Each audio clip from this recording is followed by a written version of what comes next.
আসলে আজকে আমরা এখানে বক্তব্য দিতে আসছি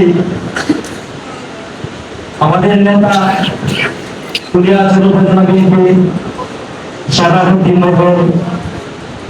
মনোনীলা সাহেব আজকে আমাদের মধ্যে নাই। আজকে কি জানি একটা খালি লাগতেছে, একটা চেয়ার জীবন কেমন পাকা লাগতেছে।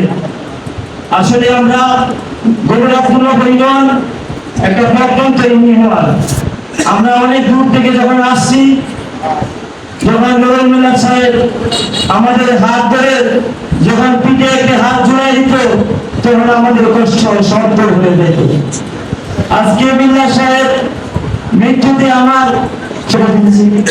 আমি একটা কথা বলতে চাই, হইতে পারি এই উদাত্ত আহ্বান রেখে আমি আরেকটা কথা বলতে চাই যে যাতে কোনো রকমে না হয়, আমরা যারা দায়িত্বে আছি অন্য সংগঠন সহ যারা যাতে কোনোভাবে মিটিং শেষ করার আগ পর্যন্ত থেকে আমরা মাঝ ছেড়ে না চলে আসি।